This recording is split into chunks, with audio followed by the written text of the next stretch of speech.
De façon générale, lorsqu'on démarre un business ou une entreprise, on va d'abord se focaliser sur le core business. Et donc, on va aller chercher des clients. Et si on est tributaire aussi de fournisseurs, on va aller chercher les meilleurs fournisseurs. On va se focaliser sur le recrutement des ressources nécessaires pour démarrer l'activité. Notre objectif en fin de mois sera combien on va facturer.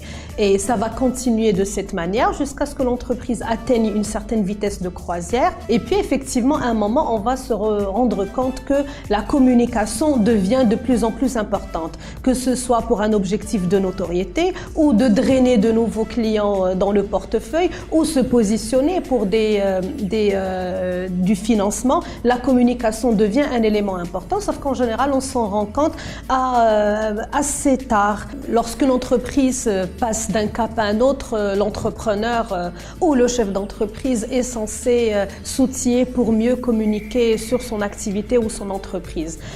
Avant d'arriver à la phase outil, il faut d'abord faire un diagnostic pour faire la différence entre l'image qu'a subie cette entreprise tout au long de ses premières années d'activité versus l'image que l'entrepreneur ou le chef d'entreprise souhaite donner à son business.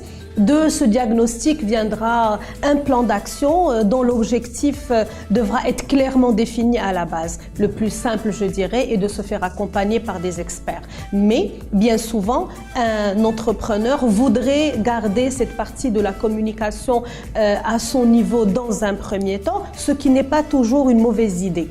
À condition de pouvoir faire la distinction entre le personal branding, donc ce que je suis moi en tant qu'entrepreneur, et ce qu'est mon entreprise. Ici, j'aimerais quand même faire la distinction entre la fonction d'entrepreneur et la fonction de chef d'entreprise.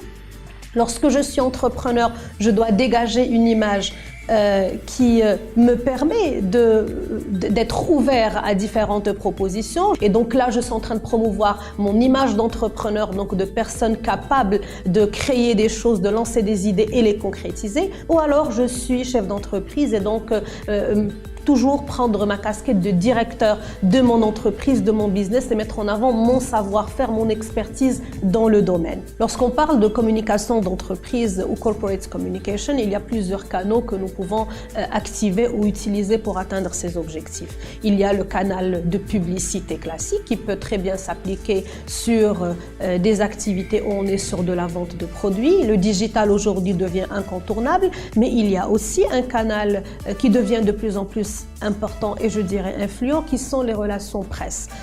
Les médias aujourd'hui sont un élément qui arrive à construire l'opinion publique plus que l'orienter et nous devons faire, tout chef d'entreprise ou tout entrepreneur doit utiliser les médias à bon escient pour faire passer des messages, mais surtout pour faire de l'éducation.